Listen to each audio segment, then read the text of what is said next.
Just can you check if you can share your screen? Yep. Okay, great.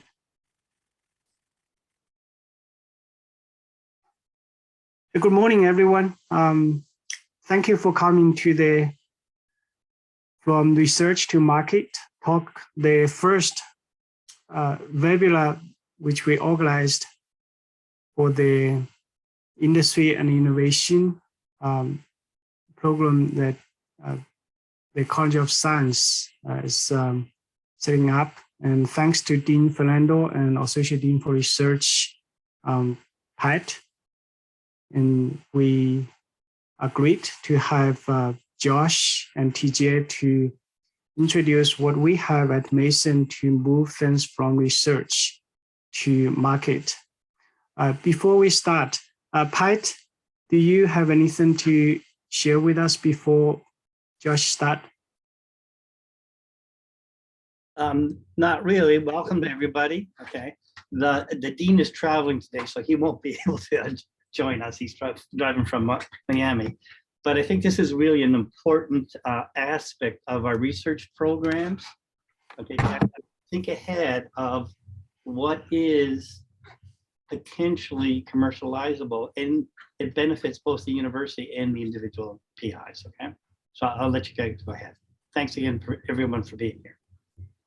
Yeah, thank you, Pat.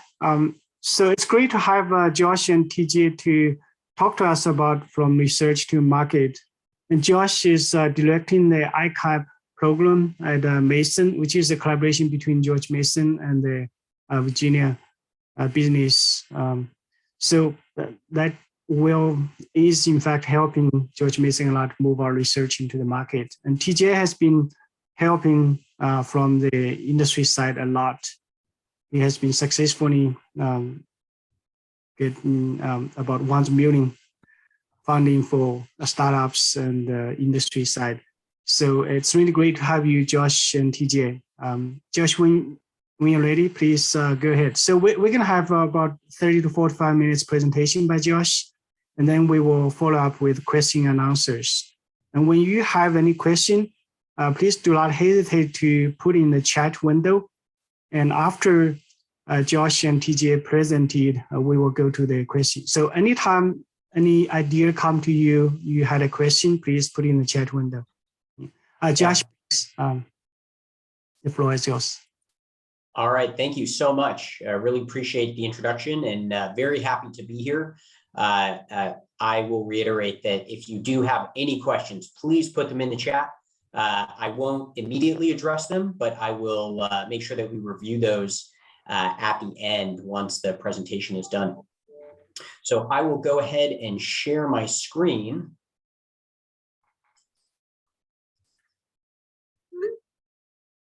All right, and let's see. If TJ, will you give me a thumbs up if you can see the presentation all right? We're good. Perfect. All right.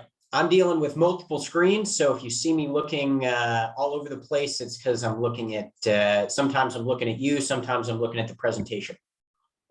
So as was mentioned, I'll be talking about ultimately trying to translate work from the lab to the market today. As was mentioned, the program that I run, ICAP, the Innovation Commercialization Assistance Program, is run out of Mason and the Virginia SBDC. So we're funded in part by the Small Business Administration. We have funding from Mason, and then we also have a number of grants that are from different entities within the Commonwealth. The Virginia Innovation Partnership Corporation, VIPC, Go Virginia, the Commonwealth Cyber Initiative, as well as Virginia Bio. And we're very happy and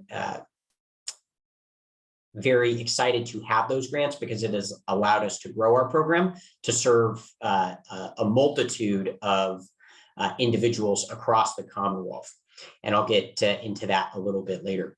So for today, I'm going to be talking about entrepreneurship in general, what that means for folks coming out of a university, A little bit about our program. I'll give some examples of groups at Mason that have worked with us and gone through the startup process on their way to success.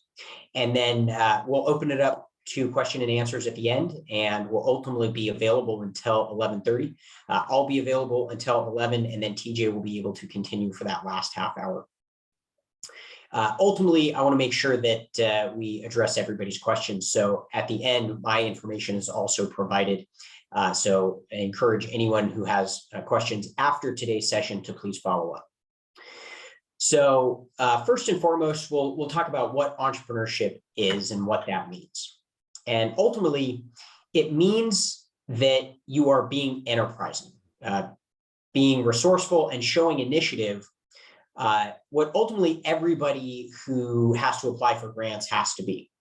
Those are some key traits that if you aren't able to use resources, understand resources, and show initiative, I'm sure you would self-identify as saying that'd be troublesome to win awards, win grants, and be able to move forward in endeavors. So it's ultimately just exhibiting those qualities towards getting something to the market. The next piece is what does that ultimately mean for you as a faculty member? And that is bringing your work to the world. So again, translating the work that's being done into some sort of product that is being used by an end user, often called a customer. And that's ultimately regardless of the method in which that path is taken. So that could be you as the faculty member wanting to be intimately involved through the entire process. It could also mean working with the university to get it licensed and someone else ultimately making sure that it's getting to the market and used by customers. There are a number of different paths, but ultimately they generally all follow the same or similar approach. There's a need to understand the market and the ecosystem that's at play, and then also understand how the work that you have done impacts the problem that that market has, and then using the resources that are needed in order to get there. Ultimately, this is where I plug making sure that in addition to using resources like ICAP, the Office of Tech Transfer is also one of the first, if not the first place that you should stop to make sure that you're aware of what they have to offer and make sure that you're on their radar so that they can support your efforts. And then commercialization principles are the same ultimately across whatever type of venture you choose to pursue. I want to make sure that commercialization is not thought of as a dirty word. Ultimately, commercializing is getting that lab into the market, that lab work into the market, and that process and these principles, they're true regardless if you're a for-profit venture, a nonprofit, a social enterprise. The same things need to be present, ultimately meeting a market need. So the greatest thing that each person who's entrepreneurial needs to really understand is what are the needs of the market itself. And so we'll go through that in a little bit more detail. So first and foremost, going real broad, who are the players in that ecosystem? There's the customer, ultimately the user of the product, but there's also other groups that are at play. There is the recommender, there's the buyer, the person who actually gives you the money for that, people that are influencing the decision-making. There are also saboteurs, groups that are actively working against you in that effort. It's really important to understand within the market that you're looking to enter that you see who all of these players are. And it's spending time in order to do that, because if you don't truly understand this piece of the market, then you aren't necessarily able to see how you can effectively enter the market. What is often a misconception of entrepreneurship from faculty members is that as long as you have a good product, as long as you've created something that's very positive, that ultimately someone will buy. The problem with that is that that's not sustainable, because you have to effectively be able to find the people who are those key decision makers who have the buyers at hand to be able to provide funding. Now, sometimes, like I said, this can be for social ventures and nonprofits. Those might be donors or folks that are going to provide grants. It's always important to understand who those key players are, because those are the ones that will impact your ability to most effectively get to the ones who are the right decision makers. The next big piece is understanding what is the current problem. And it's not assuming what the problem is, it's actually going out and talking to people to understand the problem. And again, this is often something that people struggle with, is that if you create a solution, oftentimes you think that solution has a specific problem that you can address, but the market ultimately dictates what they need. So it's really important to understand what that current problem is. An example that I'll share with you is there was a faculty member at a university that had developed an imaging system that was better than an MRI. But when they went to shop that product to different hospitals, nobody ultimately ended up buying it, even though it was better than the MRI. And the reason is because most hospitals across the country and even across the world have invested a large amount of money in MRI technology. And the second piece was that the imagery, while better than an MRI, wasn't an improvement at a level that would allow individuals or physicians to be able to detect problems at a significant interval of time better than an MRI. So again, just because a product is good and it may be an improvement doesn't mean that there's a real market for it. So that's why it's really important to understand the current problem. Another piece is, and goes into my example, how is the problem currently being addressed in the market? There's always something, even if that something is nothing. And if a current user or a current potential user is doing nothing to solve that problem, there needs to be a really good understanding of how big of a problem is it. Generally, in a market, we want to see that people are actively spending money to try to solve the problem. If they're not paying money to solve it, then that may mean that it's not a big enough problem that they're willing to spend money, which can be a big problem for somebody who's looking to enter that market. And then what is your solution? And ultimately, what is the value that it creates for the customer? That's something that we call the value proposition. And ultimately, you want to make sure that you understand what it is specifically about your solution that would warrant a change in their current process or adoption of a new process that you're offering. And then we want to look at how do you ultimately learn all of this? And that's by actually talking to people in the market and doing customer discovery. And this can sometimes be the most challenging piece for faculty members because it is generally something different than what they've done before. While there are a lot of people that do interviews as part of their research, customer discovery is unique, and there's a very particular process that is used. So I'll get into that a little bit deeper now. So lean startup methodology, when I reference it, is what is used by the National Science Foundation's Innovation Corps or I-Corps program, which has been around for about 10 years and is a requirement for a number of groups that receive NSF funding, and has also been adopted by a number of different government agencies because it's meant to help, as the goal states, to accelerate commercialization, which is about getting from the lab to the market faster and also effectively. And what it does is it focuses on identifying what that market need is, who the customer is, and the value that they are deriving from your solution. And ICAP provides the NSF programming for George Mason's I-Corps site. So what that means is, unless you have very specific NSF funding, the way to get to the National Science Foundation's larger national I-Corps program is through first going through the ICAP introductory course, which I'll talk about a little bit later.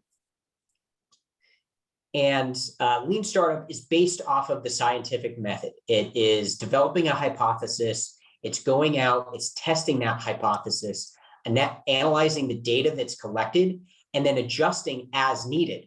And usually what that means is you go back into this loop where you'll adjust your hypothesis, you'll test it again, and then you'll continue to go through this until you ultimately validate what your hypotheses are.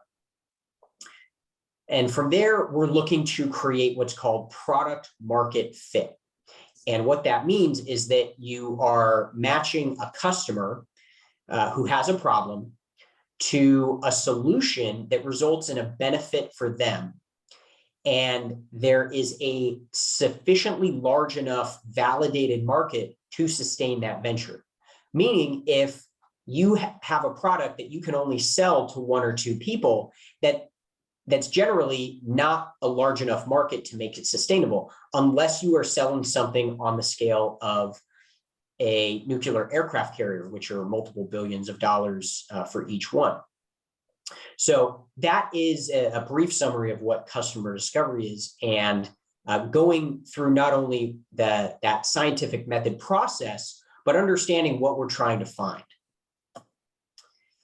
Now, I want to walk through what the startup journey actually looks like so that we're all on the same page.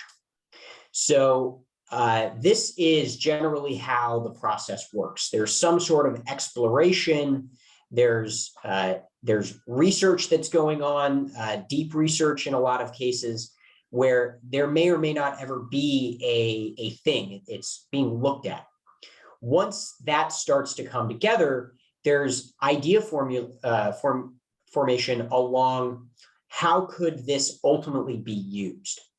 And then from there, it's working to find the business model that can be validated to ensure that this is an enterprise that can be turned into a successful venture. From there, it's about getting some early funding, depending on what your needs are, and then early execution to establish what is generally known as traction.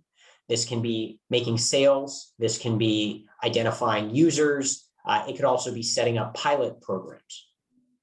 From there, it's getting into the growth stage where you're getting larger amounts of funding and also early growth in a market in terms of adoption, the number of people that are starting to use your product. Then from there, it's getting into sustainable growth, meaning that you're turning ultimately into a sustainable entity, and expansion generally into new markets and maybe even new products. And then for a for-profit venture, there's generally some kind of exit, which means somebody's purchasing the company, somebody's buying the technology. It might mean that there are instruments of funding being used to buy back the equity from the investors that provided money. So this is the general process.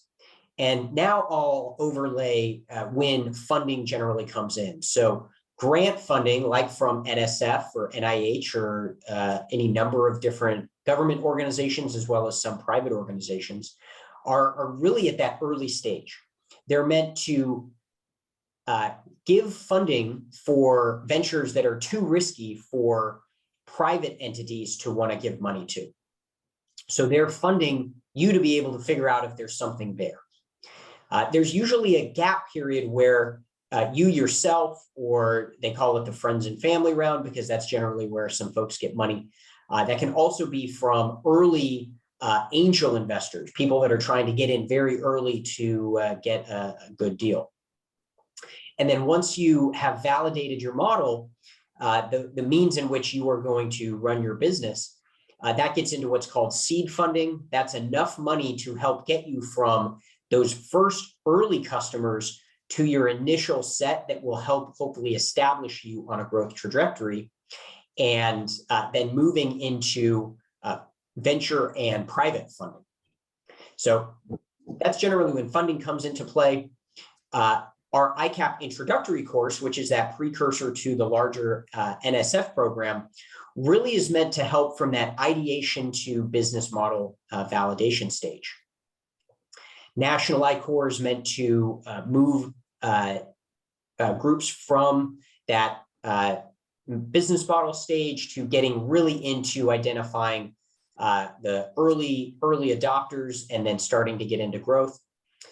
And if you've heard of accelerators, that's when you would then be getting into what is called acceleration, where they're getting groups from their early sales, early work, and giving them a lot of resources and connections to hopefully grow their customer base very quickly.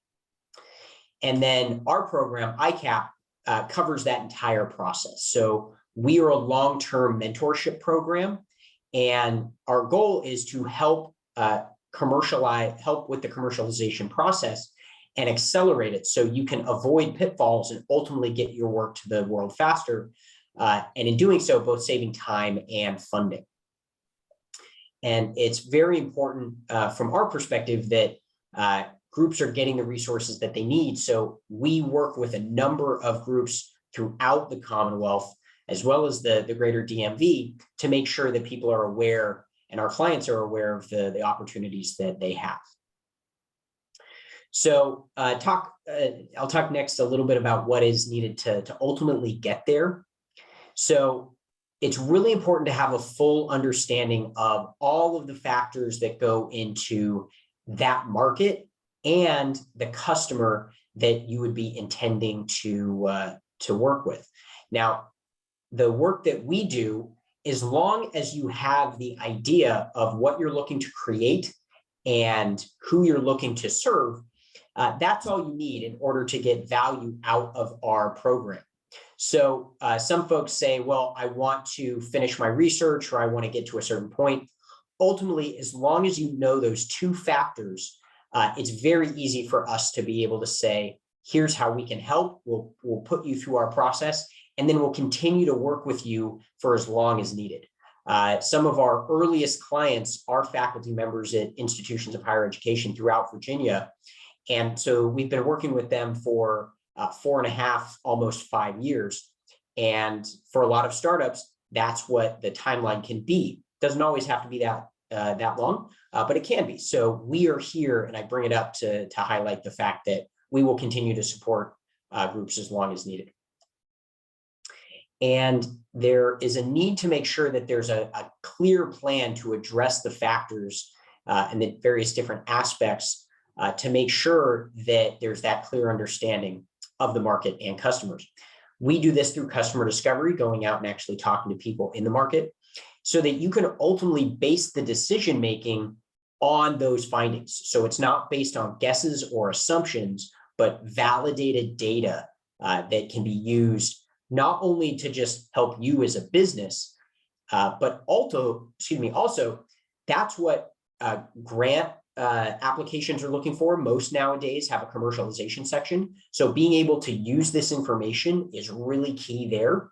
And then other funding as well, if that's needed beyond grant funding, those same questions are going to be asked. And you want to make sure that you know the resources for what's out there so that you can get the help that you need. And also understanding what's out there that's not right for you. There are a number of organizations that are out to help different groups. Some are high quality, some are low quality. We are here to hopefully help you understand what questions to ask when reaching out to an organization that you are looking to get some help from, so that you're better prepared to understand and know if these are groups that are really here to help you, or if you're not the right resource or they're not the right resource for you.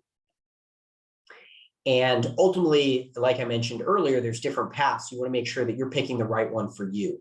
Our program is not looking to make a CEO out of every faculty member. That's not the path that everybody wants to take. So it's really important to understand what the different options are for you and the venture that ultimately would be created, and making sure that you understand ultimately what it's not. So everybody's on the same page, and you understand what it's right for you to ultimately get your work to the market. So now I'd like to talk a little bit about ICAP specifically and get into a little bit more depth. And ultimately, like I mentioned, we're here to help you in navigating the process, and we can be very involved in making sure that you're getting the resources and the help that you need. So I mentioned that we are a program of Mason and the Virginia SBDC, and ultimately we're here to assist Virginia-based technology and innovation-driven startups. Startup is a general term. That just means it's an early stage venture. So every startup does not need to be a formed company. A lot of faculty members, it's just one person. That still, classifies you as a startup or in the startup phase. So I'll try to define some language that I use to make sure we're all speaking the same language. The core piece of what we do is provide one-on-one advising from our team of highly successful ICAP mentors. We have 15, and they are located throughout the Commonwealth. They have a vast array of backgrounds, all within some sort of technology-related venture. And they have some been with us for the 5 years of the program, and then a few have joined us as soon as this year based on some of those new grants I mentioned. We follow the lean startup based instruction and mentoring model that's taught by the National Science Foundation. We are also the group running Mason's NSF I-Corps site regional short course program. And that's what we call the ICAP introductory course, that a 2-week course that I'll get into in a little bit. And ultimately, what we're trying to help initially with is create that validated business model, making sure that you understand the right market, the right customer, and that value proposition, and creating a go-to-market strategy. That is ultimately how you're going to translate from your work now and ultimately selling to your customers effectively. And then again, we are working from that early ideation stage all the way through multiple levels of funding. As long as you're looking to continue your efforts, we'll be here to support those. So the ICAP introductory course that I mentioned, it is the regional short course for Mason. And it's a little over 2 weeks, and it's meant to very quickly teach you about what lean startup is, what customer discovery is, and have you go out and do a number of customer discovery interviews with a high touch process with our teaching team, so that you very quickly learn how to do our process, so that as we're working with you long term, it's not a long drawn out process to get you up to speed, but very quickly you learn how to do what we do. Another thing that is part of our program is we have monthly community calls, and they cover startup related topics. So this might mean applying for SBIR funding, which is the topic for this month for ICAP. It can also be related to financials or other kinds of funding, pardon me. But all related to relevant topics as people are looking to grow. But the main portion of our program is that one-on-one advising to address both short-term tactical issues as well as long-term strategic issues for the venture. We start with, as I mentioned, validating that business model, then creating a team that can execute on that business model, building a minimal viable product. Some people call that a prototype. And this is ultimately just the product with only the features that the market has identified as what they need. It's not adding anything extra. Once you have that, it's securing some early sales or pilots to showcase some traction. And then it's forming key partnerships. They're going to be able to help you to scale. And that includes different funding sources. We want to make sure that we're connecting our clients with the resources and partners and grant opportunities, as well as investors and accelerators, to make sure that they have the resources they need in order to effectively move forward. And then ultimately also providing guidance as the startup transitions into a growth organization. So this might mean where you go from a group of 10 people to a group of 100 people, and making sure that you can effectively go through that process, because there's a lot that ultimately goes into it. And over the past 4.5 years, we've worked with a little over 875 companies in Virginia, and they've gone on to raise over $91 million in capital. Of those 875 or so companies, about 20%, so a pretty healthy amount, are university teams. coming from institutions within both Virginia, as well as a few in Maryland and DC. Of those groups, 12 have gone on to NSF National I-Corps, and I'll talk about why that's an important thing in a second.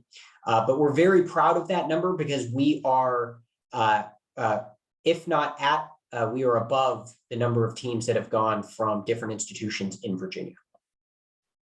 So ultimately, I've mentioned a lot about what we do, some of how we do it, what you should be thinking about. So I want to talk a little bit on the practical side of what the value is for you for actually getting involved with ICAP to assist with your work and trying to get your work into the world. So our introductory course I mentioned is the NSF I-Corps Regional, or is a NSF I-Corps Regional Short Course Program. And it's the first step to get to the National I-Corps program, which includes a $50,000 grant. And by doing that, you increase the likelihood of being awarded federal funding grants, such as SBIRs and STTRs, by a factor of 4. So that is a significant increase. And it also helps for faculty members to really get into the entrepreneurial mindset, thinking not about necessarily what the research was intended to do, but where it actually can be most effectively applied in the market. There are a number of examples of groups that have developed something that they intended to be used in one way, but ultimately gets used in another. And then the value from ICAP specifically is that long-term advising. The fact that we are going to work with you to go through that entire process, make sure that you have the resources that you need, and then ultimately help get you there. In some cases, if you're saying, all right, all I want to do is license, I don't want to go through the startup process on my own, still going through this program is really valuable because it can help identify who the right groups are that should be focused on that may want to purchase or license the technology from you and or the university. So no matter what path you're looking for pursuing, this is still something that is important. So I will finish up by giving 2 examples of different Mason groups to highlight the work that we do. So the first one is Dr. Harshal Rajasima, and he is part of Mason in the Center for the Study of Chronic Metabolic and Rare Diseases. He's the co-director, and his venture is creating a virtual clinical trial platform. So the work that he's doing is really trying to disrupt the way that clinical trials are done for a number of different folks that are looking to go or required to go through the clinical trial process. So he joined ICAP back in 2018 when he was working as part of working at Mason. He understood that we were a program that he could take advantage of. So we started working with him one-on-one, and then he went through our introductory course and identified that he wanted to go through National I-Corps because he thought that using that funding and being selected for the program would help him in his efforts. So he worked with one of our ICAP mentors through that 7-week process, and they do large amounts of customer discovery interviews. And what that process helped him do was identify what he had to change, what we call a pivot. So it helped him better understand the market need and how he could make slight adjustments in order to make sure that what he was doing was in alignment with what that need actually is. From there, he was able to identify some funding that he would need in order to move forward. We helped him through that process of approaching, at the time, CIT, which is now VIPC, which he was successful in securing. He then went on to join a vertical accelerator. The program is called RAMP, which is down in Roanoke. And he's now at the point where he is pursuing a second round of funding in order to expand his work and ultimately help him try to get on the track to greater funding and greater expansion within his intended market. So that was all done over the course of almost, or now a little over 4 years. So it's a long process that it can take, but it ultimately is worthwhile for pursuing this process. And we will be there and have been with him every step along the way. Another Mason group is called Improve On. And this was a work that actually came from a student, Justin Amoyle, and that was done in partnership with Dr. Lance Sherry. And his venture is focused on a smart medicine dispensing device. So something that can safely deliver medication at set periods of time to folks that need it. And ultimately, I'll kind of speak out of order here. The work that he did through both going through a regional short course program like ICAP and then on a national I-Corps is that he found the market that is the best first market for him to look at.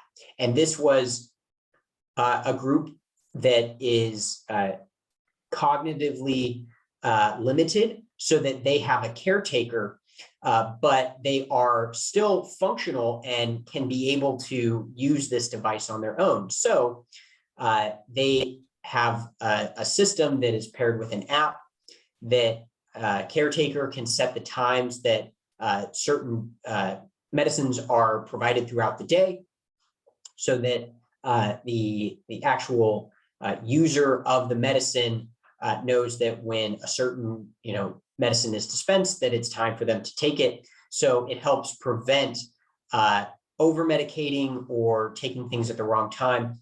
So that's what their venture is set up to do. So like I said, they went through a regional I-Corps program. They joined ICAP. We worked with them to help with their national I-Corps work. And then since then, and that's been a little over 2 years, they are now making sales and have received significant funding. So they are growing now quite rapidly, and we're very excited to see where they grow. But that's just a second example coming out of Mason. We have a number of others from Mason that are not quite as far along as some of these groups, but some of them are going to take longer because they're based off of work that's needing to go through an FDA process. So just by the nature of that, it takes longer. But again, we have other examples that are of groups coming out of Mason. So we have a great history of folks at Mason working with our program and translating ultimately the work that they're doing on campus and in the lab into the market. So I will go ahead and stop there. I'll leave my contact information and our website up for just a moment. But I want to make sure that I give a fair opportunity for folks to ask their questions. So I'm going to pull up the chat, and then once we're done reviewing this, I will make sure that we answer any questions that folks have live. All right. How many problems in the market and problems for research similar to? All right, so Phil, I'm going to answer what I think your question is. If I don't answer it effectively, please let me know. So there are problems in the market, and then there are problems for the researcher and the things that they run into. Is that what you're asking? Yeah, what I was asking is that as a professor or PhD student, we always go for research questions or research problems. So that's some problem we need to address from the research perspective. And you mentioned that we need to deal with problem on the market.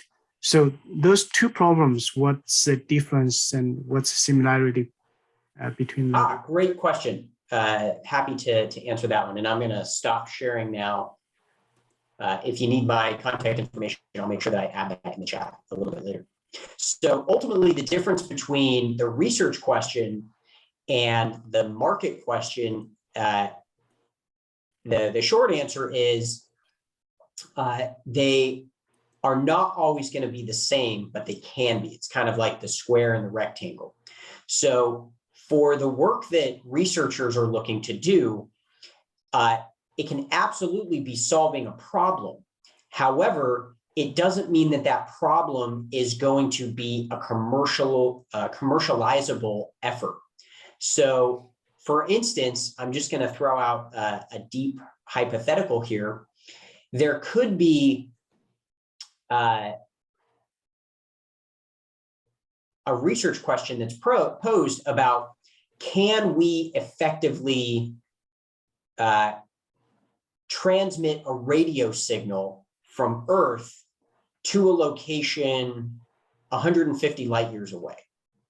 That at the moment may not have potential in the commercial space, because there is generally, in my experience, only a need to communicate or try to transmit or see into deep space as part of a research effort, or as an effort to have a greater understanding of our universe. So that means that the market for that could be quite limited, which generally means it's coming from a group like a NASA, which provides grants, but is not necessarily going to provide ongoing commercial funding for an endeavor. Now, looking to solve a commercializing question or problem in the market, that could be something like, sticking with the NASA example, they, prior to starting to contract privately for rocket launches, may say, we need to develop a rocket system that can lift a particularly heavy load. So that could be solving a problem that both could have commercializable potential from NASA, but also from private industry. So understanding the market by talking to potential customers will give you an idea of if the problem is something that customers are willing to pay to solve. So closing out this example, if NASA is looking to, I'm going to have a very dumbed down example, so pardon the hyperbole. If NASA is looking to have a rocket that can carry 100 pounds into orbit, and to date, the heaviest lift capability is 50 pounds, the idea of customer discovery and understanding the problem in the market is talking to other groups that could potentially be looking to put things into orbit near or over 100 pounds. If you ultimately find that outside of NASA or other governments around the world, the closest that people are looking to get into orbit is 50 pounds, and current technology is solving that, there probably isn't a large enough reason for them to probably spend more for a capability they don't need. So I tried to get very detailed there. Pat, I do see you raising your hand, but Phil, did at least at a minimum, did I answer your question? Yeah, that's in fact a very good illustration using the LASA research and commercial market problem or needs. It's very good. Thank you. Perfect. Yeah, Pat, please. Okay, so I'm coming from the biohealth field, right? Okay. So there is always this issue of basic research, okay, really technically doesn't have commercialization, and translational research. The biggest disconnect is how to link, okay, the research question that you're asking and the market need. And it's just following up with exactly what Phil is talking about. So, in the different fields, if you talk about the biohealth field, if you talk about mathematics, it's 10, 20 years before anything you do in the basic field is commercializable, all right? Okay. In the biohealth field, it technically, in most cases, unless you have a foot in both doors, commercialization and basic research, you're not doing cutting edge research, okay, it's a problem. So what I see happening all the time is people are doing basic research, but they're not realizing that it has market value. And that's a big issue because most faculty they want publications. All right, they want grants, basic. They don't want to commercial. They're not aware that there is a need or a value in doing the commercialization. The other thing I'm going to say, in this program that you're talking about here, okay, especially the courses, I'd be very interested in sitting in on it just to see how this could have helped me in the past, okay? So the other side of this is, and I guess it depends on the field, how much time do you think the faculty should be encouraged to spend on thinking about commercialization? All right. And if you're an assistant professor and you're trying to get tenure, it's probably not a big thing on your mind. So this is something that we need to be trying to communicate to the faculty, and even the junior faculty.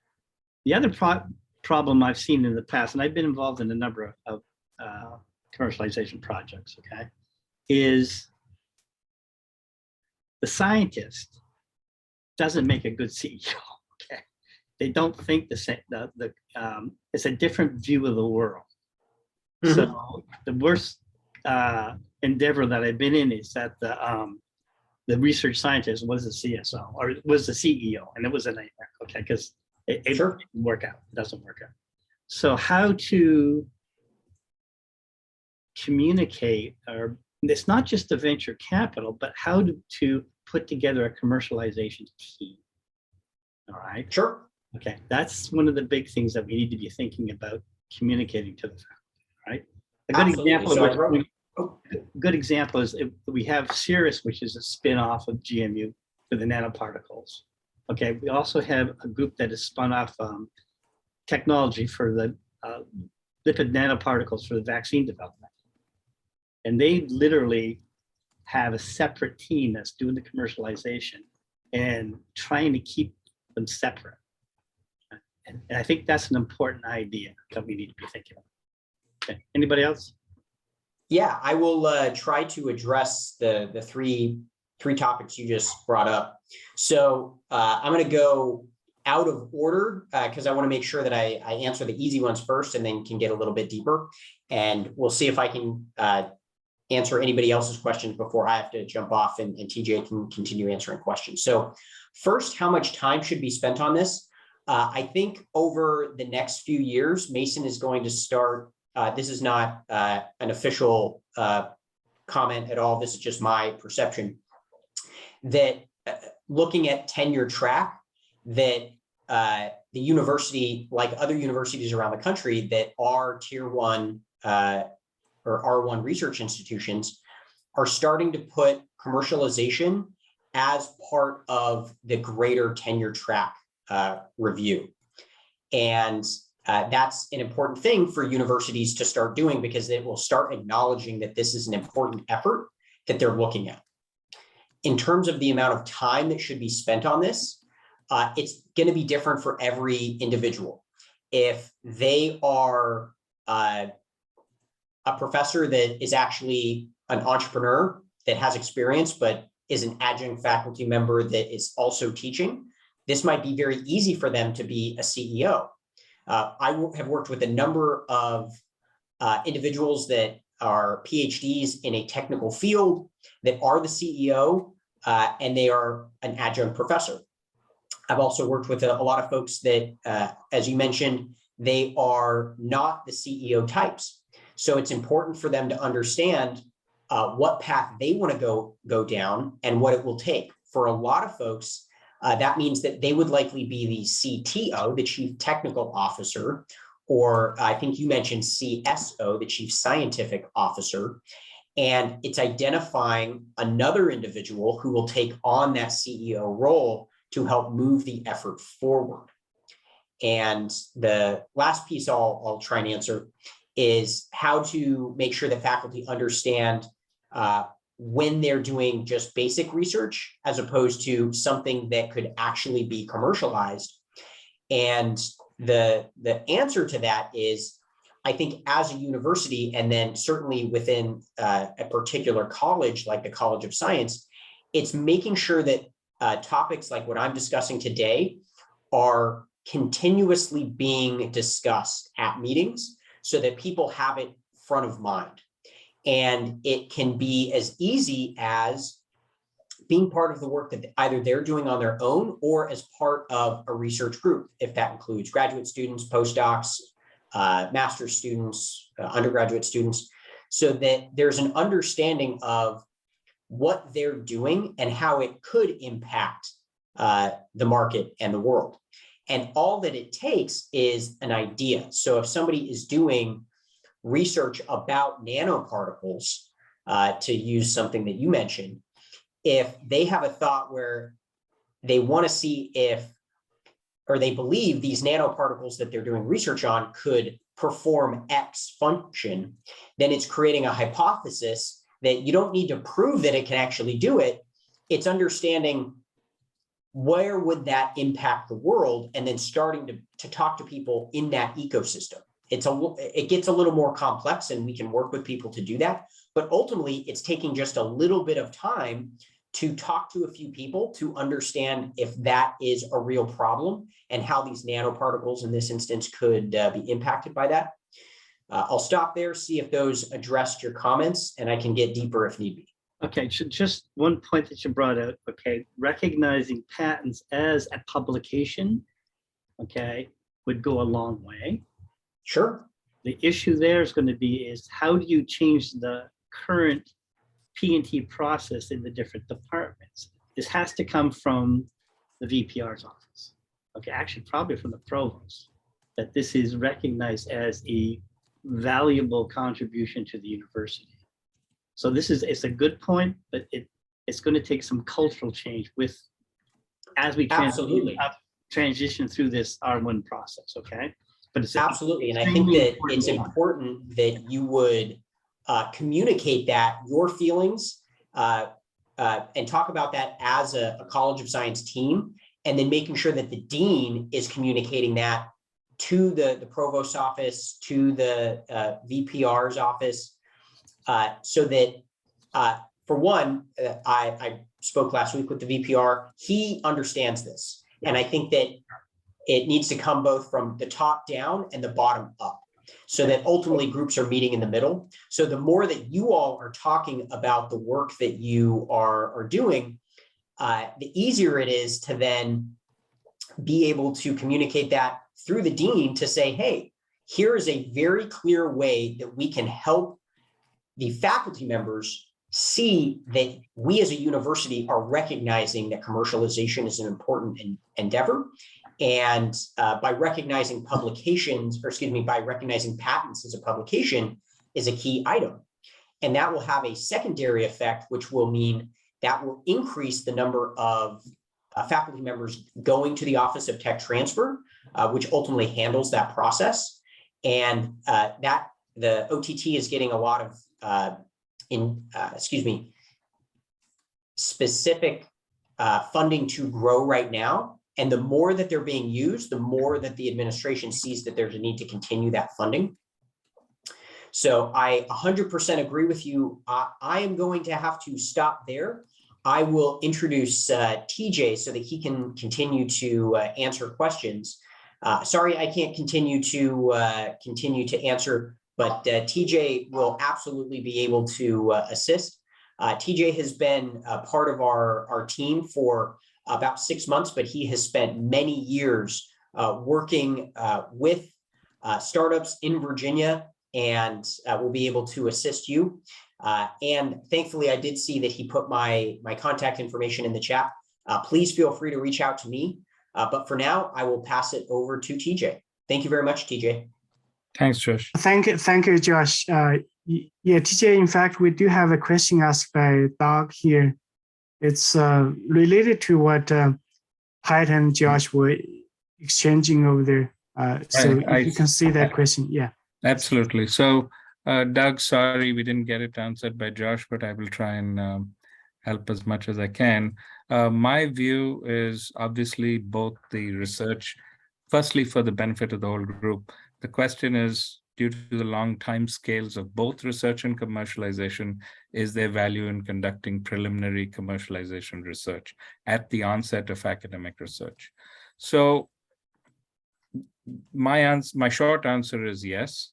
The longer answer is, let's use the hypothesis that commercialization only happens when research, basic research is complete. I feel that could be challenged.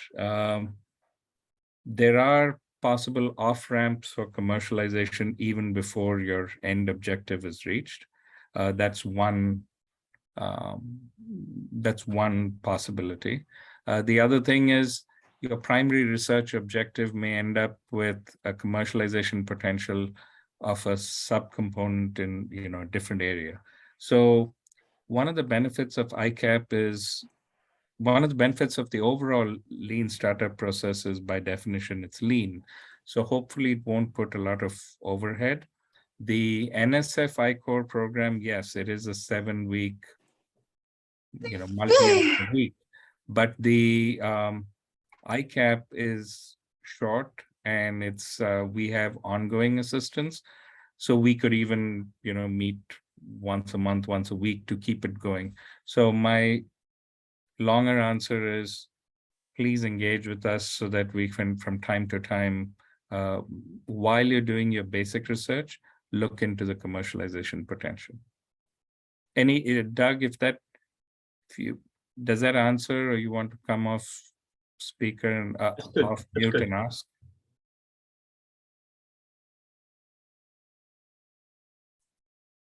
Yeah, I said yes. Thank you, Yes. TJ. And Patrick, anything from your side?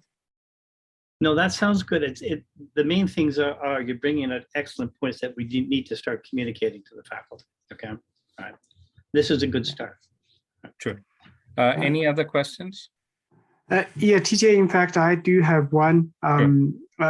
When Josh introduced the ICAP program, we know it's especially the ICAP that bring our research kind of get a first fit into the marketing and test the market.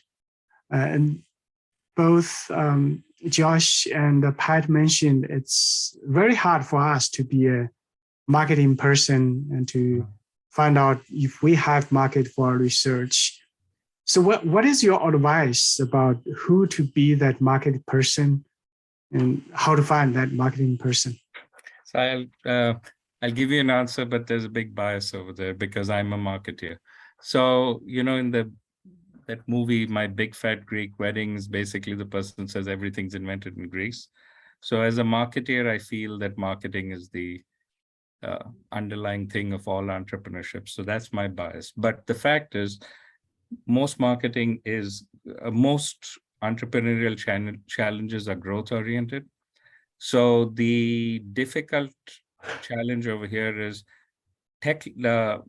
companies, especially in technology, are often technology founder led, and they do have to initially push out of the comfort zone and be the sales and marketing person.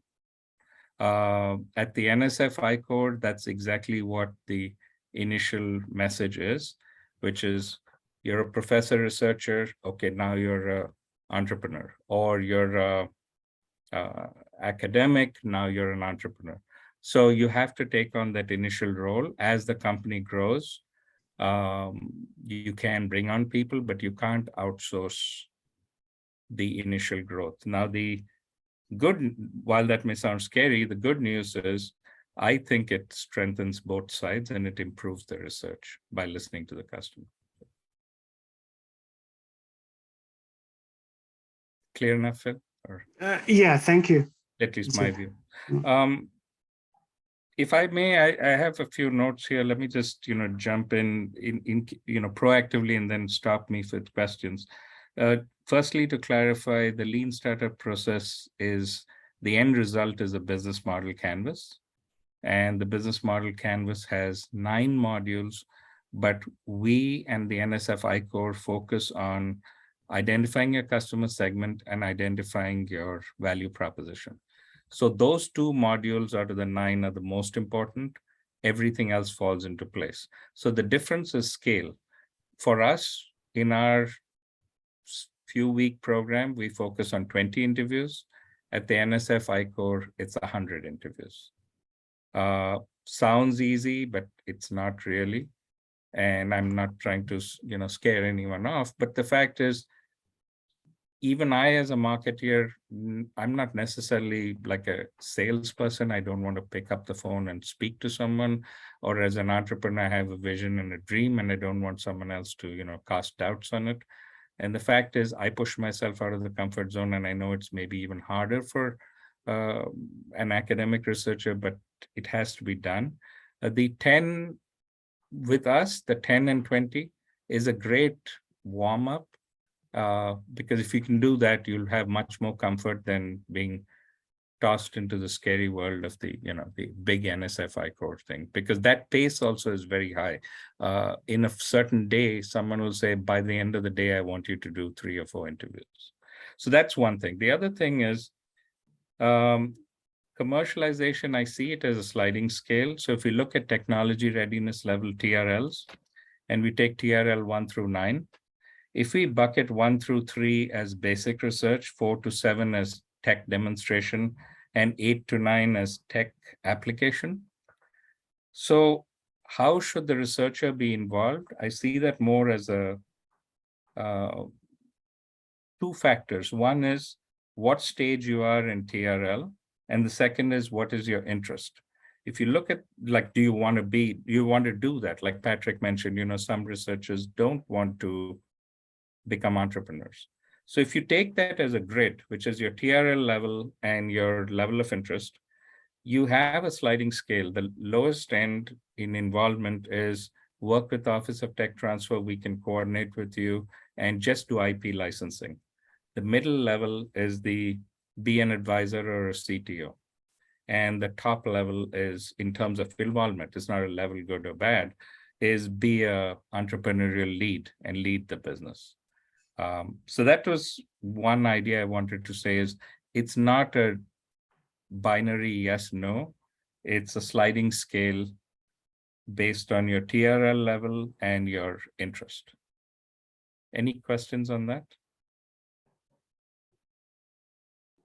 That's really a very good comment, TJ. Oh, Pat, you have. Go ahead. No, go ahead, Pat. I think that actually answers or addresses the concept of where does the research scientist fit in. Okay, and you're as you say, there's multiple levels, and it's true. It really is. Okay, one of the things that I've seen in the past is that we'll get a research scientist who wants to be the CEO, and he doesn't want to let go of the technology. He doesn't want to let go of control. Okay, and it's a nightmare.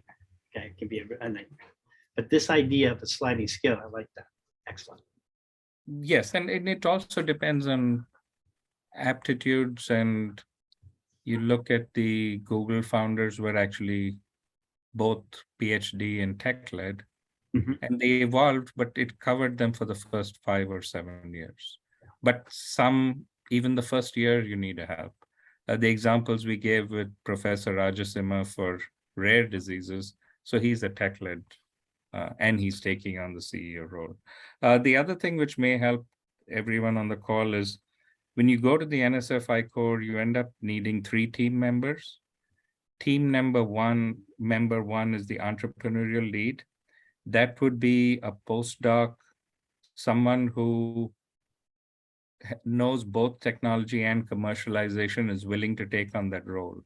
The second role they have is, it's commonly called industry mentor, but really the official term is the I-Core mentor. That is the entrepreneurial person who may be from industry. But the third role is the technology lead, which could be the PI and could be the professor.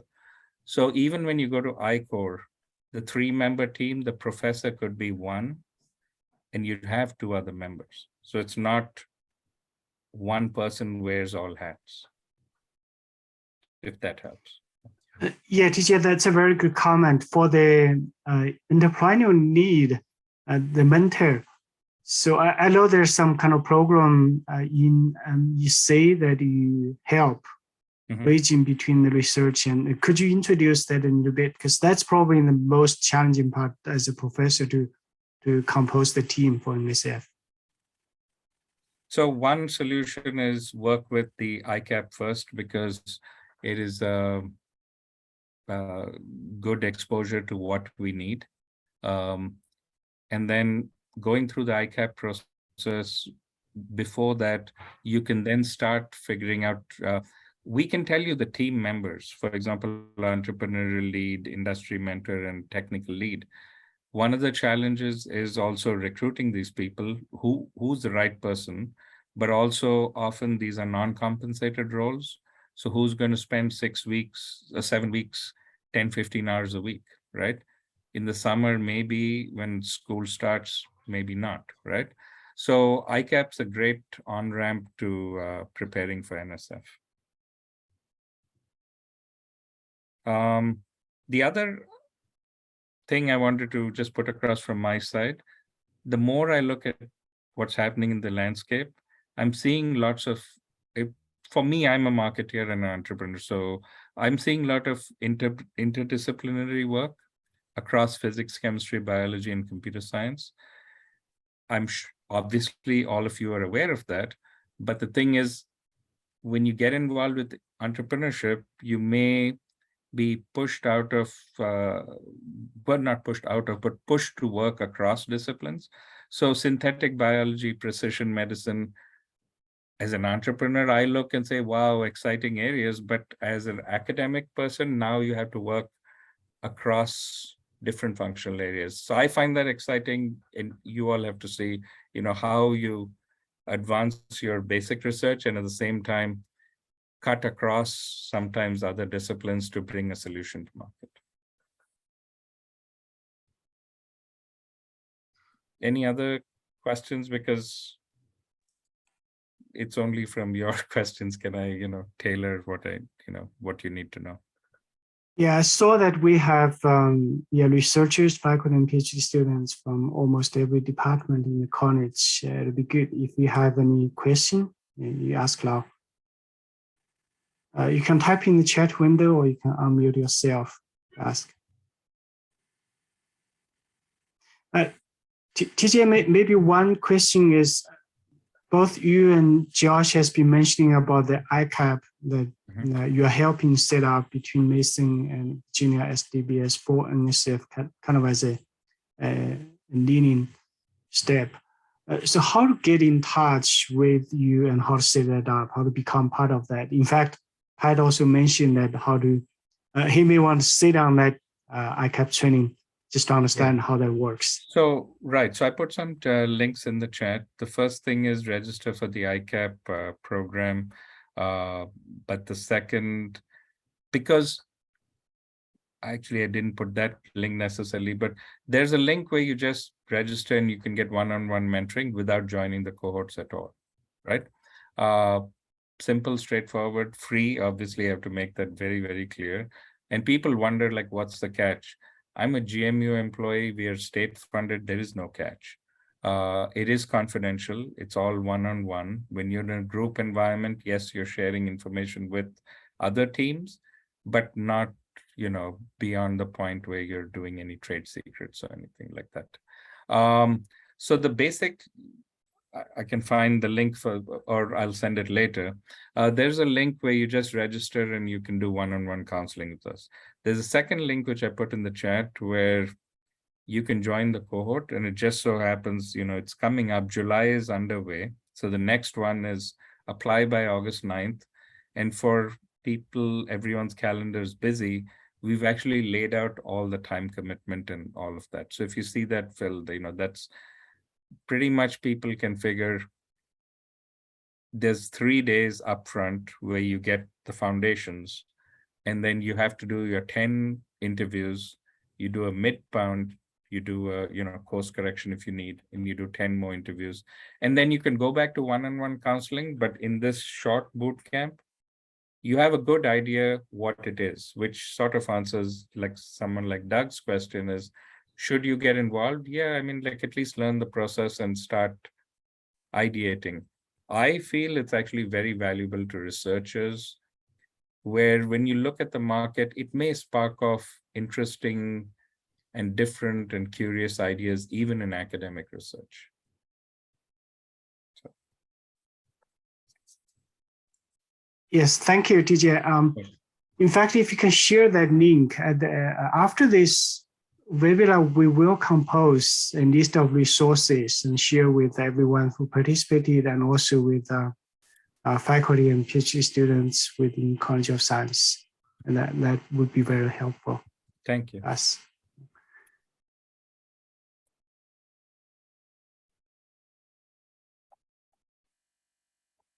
Yeah, do we have any other question from any of us? I know, in fact, a few of us have some quite innovative research, highly, and some of them are pretty unique, but kind of hesitating to get into the commercial, because of one is that as a professor, it's kind of the market is unknown domain. Another part is as a junior faculty, as Pat mentioned, we need to consider the P&T first.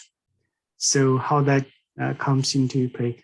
So in fact, I saw that Donglian and Ed are here. Don't know if you have questions regarding your invention. Thank you. Yeah, so Donglian has been in fact founded by, not by NSF directly, but by NOAA at large to develop the flooding map to help alert, for example, working with FEMA to develop real-time flooding map so that could help saving lives and responding to hurricanes. So for that kind of research, it's really great to help saving people's life and saving assets loss. TJ, do you see any commercial potential for that kind of research? And if there are any, what's your advice about how to move ahead? There are, and look, more than half of the ideas we see, they're so exciting because, this is our lifeblood. They're so exciting, we feel like, wow, let's just do it, right? But I just want to give you a very precise example. And by the way, everything's very confidential, but if it is someone is presented publicly at a conference, I feel I can share with you. So I attended a Smart City Challenge like 3 weeks ago, and we have 6 commercial teams with very, very, seasoned people, and we have 2 student teams. And the student teams, I'm not even talking university students, it was a high school student. And one of the 2 teams was a single member high school student, 11th grade, who did a flooding application, right? And it was so eye-opening. There's no barriers to these kind of things, where immediately Fairfax County gave them a pilot. But that's not the point. The answer is, yes, it's needed. And you know what their issue was? Today, everything is top-down. Federal government, FEMA, gives it to Virginia. Virginia sends it to us. And guess, all of us receive an Android or an iPhone alert saying danger flooding. And guess what? I'll tell you the truth, 99% of us just ignore it because it is nonsense information. Who cares? We don't know whether the tornado is going to hit us or whether the flooding is going to hit us. So you know what this young 18-year-old boy suggested? We have the ESRI maps of all roads in the county. We know which ones are in flood zones. We put an ultrasonic sensor, not a metal-based sensor. We look at the water level. He knows exactly that if a car passes, a human passes, it's a temporary blip in height, right? But if it's a sustained change in height, then there's water, right? And what you do is you send a cell phone-based alert only in a 1-mile radius, right? So we asked him the question like, wow, we have all the ideas in the world. We have all the technology in the world. We have the richest country in the world, and we do these dumb alerts, which are useless. How did you think of this? And he says, well, I live in, my mom drives me. I can't even drive. I don't even have a license. And when we head out to school, if I go on Hunter Mill Road, there's a 1-lane road which is blocked, but we don't know it's blocked But if I knew it was blocked, we could just take the toll road and I can save my time to go to high school. And I'm just thinking, wow, the solutions people can think of, all that we needed was in Fairfax County, 50 spots with low-lying roads and bridges with localized alerts in a 1-mile radius so that people have real actionable information. So yes, of course, that's one example, but overall, yes. And guess who he's working with? He had the initiative to reach out to George Mason University, and he's actually working with one of the schools, not College of Science, where the professors are giving him FEMA data so he can work with it. And this is an 18-year-old student. So yes, there are burning needs out there. And any of you, the other part which I mentioned, and Patrick, I was going out on a limb, is it's just a theory. Is it true that all commercialization happens after you finish your basic research? Or can we challenge that there could be off-ramps to commercialization anywhere along the way, including unintended applications? Right? There's a whole issue of driving the basic research to match the market need. Okay, so it's an intertwined environment. Okay, it's not just one direction at all. Okay, it needs to be interactive. Yep. You can challenge that all you want. It's true. We are working on emergency response and disaster relief efforts. So when like a storm center also using our product, and so they can collaborate. They collaborated with insurance company. Absolutely. So Dongley, and the type of what we would do is look at the technology, figure out whether Department of Homeland Security has grants and pilots. The point is go to market. In our case, and me as a marketer, I'm just driving towards how do you apply this and go to market. So the issue of trying to get grants from DHS and DoD, for me, it's only a stepping stone, because when you get a grant, you're getting validation. And then if you get even SBIR 1 and 2, you get sole source, contracting rights in phase 3. So everyone looks at phase 1 and like, oh, I got this grant to advance. No, the whole point is commercialization and moving towards phase 3 sole source application. So DHS is a great agency, which of course stretches across FEMA and other components. DoD is another agency, because not getting political or anything, just the facts. We are science-based. Climate change is a national security issue, right? So I think the only possibility is to work with insurance companies for commercializing. FEMA can get all this information for free. They don't want to pay. They don't need to pay. Absolutely. When we work with commercial entities, one of the end results is, do we sell to them or do we partner with them? Or do we license them information? And since they're obviously money driven, they will move fast. And if you can help them with their actuarial risks and things like that, yes, they do that. And of course, nowadays you'll hear, again, back to interdisciplinary, you're going to hear all the buzzwords, AI, ML, and all of that. But you have to, come down to where the rubber hits the road. How does it apply, right? For scoring. And by the way, the NSF I-Core, again, I'm using them as an example, but we do the same thing. There's 3 outcomes, because we want to know, like, why are we even doing this, right? So there's 3 outcomes. Outcome 1, they validate your business model for go, no-go, or pivot. The 2 examples Josh gave, one of them was pivot, and the second example was not a pivot, but selecting your first customer. So outcome 1, business model, go, no-go, pivot. Outcome number 2, get firsthand evidence of product market fit. And that is the part where, is your flood application, who are your segments, and what's your value proposition? But interestingly enough, outcome number 3 is create a narrative for your tech demonstration for potential partners. So your solution, Dongley, would be, the third one would be, how do I talk to the insurance companies and how do I present what we can do? Because they can also get it from FEMA. So are you improving it? Are you changing it? What are you doing, right? Actually, FEMA used our products. They improved our products. They used our products as like input to their model. So they tried to improve our products. Right. And so there we get into certain other aspects of commercialization, which is IP. So in this case, and we're using it as a live example for everyone else. In this case, the first thing is, of course, we talk to Office of Tech Transfer and say, what do we have to do for patenting? Second thing is, do you have government, do FEMA, when they do improvements, do they have government purpose rights, or are those improvements only there? Can you take the technology and can you spin it off commercially? So those are all the things which we work with. And only thing from my side, I know it sounds like a cliche, but whatever you think is unknown or I don't know how to answer this, thousands have walked in the exact same path before you, right?